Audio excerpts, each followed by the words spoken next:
Ladies and gentlemen, hello, and welcome to RL, or Writing. I'm your host, RL, and this is going to be the episode of Are You a Writer? So, I have compiled a list based on the opinions of other author tubers and my own experiences. Not all of these will apply to you, and you are welcome to comment below on which of these apply to you. So, are you a writer? Let's check.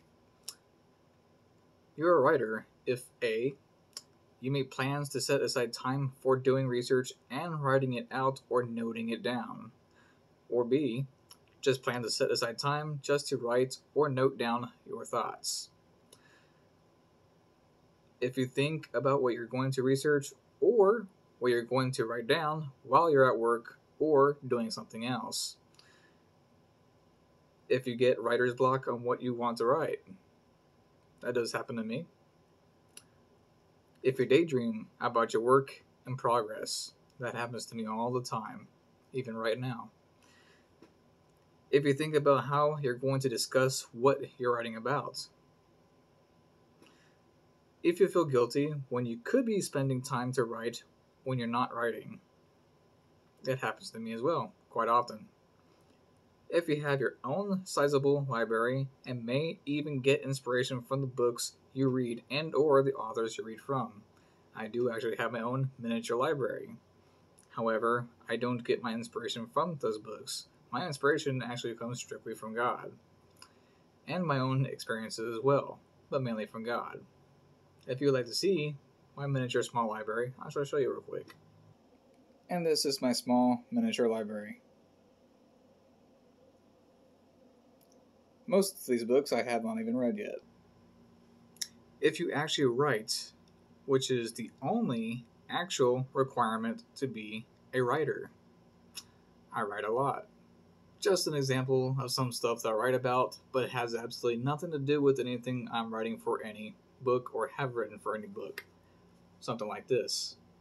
So, and that's the only reason why I'm showing that particular thing, because this does not particularly go to any kind of book that I've written or that I shall be writing in the future.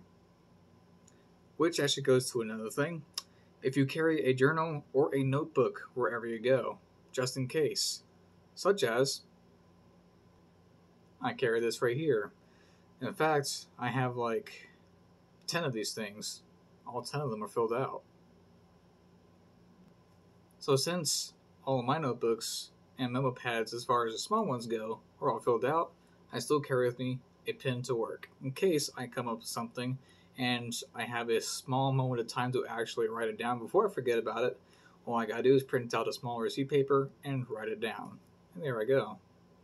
You may also be a writer if there's not enough time in a day to write while you're writing. That happens to me quite often. It's like the saying, there's not enough hours in a day to work. The same, I say, can also be applied to also writing. Not enough time in a day to write down everything that's going through your mind throughout the entire day. You might be a writer if you actually enjoy writing, which hopefully you do, because if you don't enjoy writing, I don't know what joy there would be out of writing that. I actually enjoy it. I thoroughly enjoy writing. So, if you enjoy writing, you might be a writer.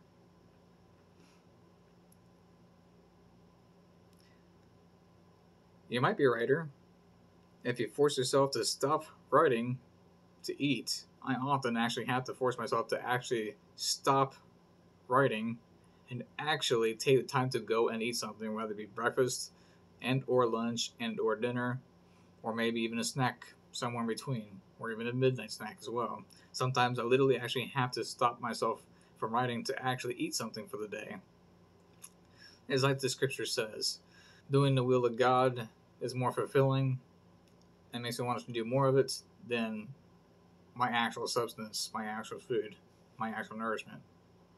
You may also be a writer if you have to force yourself to stop writing in order to spend time with other people. Don't be a recluse. Of course, I also have to do this myself because I also have friends that do like to hang out with me, and I do have to stop myself from writing sometimes so I can actually make time for other people as well. So if you're a writer and you're constantly writing, you're like, gotta get this down. Sometimes you actually have to force yourself to stop to actually spend time with other people that would like to spend time with you, that have the availability and the time to do so, or to actually go to sleep. Sometimes I'm so busy writing that I don't want to stop writing so I can get everything into my mind onto the paper that it actually takes me throughout the night, and I end up pulling what's called an all-nighter. In other words, I will literally spend from 8 o'clock in the evening throughout to like 8 o'clock in the morning when the sun's coming up, and I'm still writing. Sometimes I literally have to stop myself from writing and actually pause to actually go to sleep. Sleep is very important. So, if any of these apply to you, you just might be a writer. Anyways, thank you for watching this. I appreciate the love and support. And as always, love and peace. Till next we meet.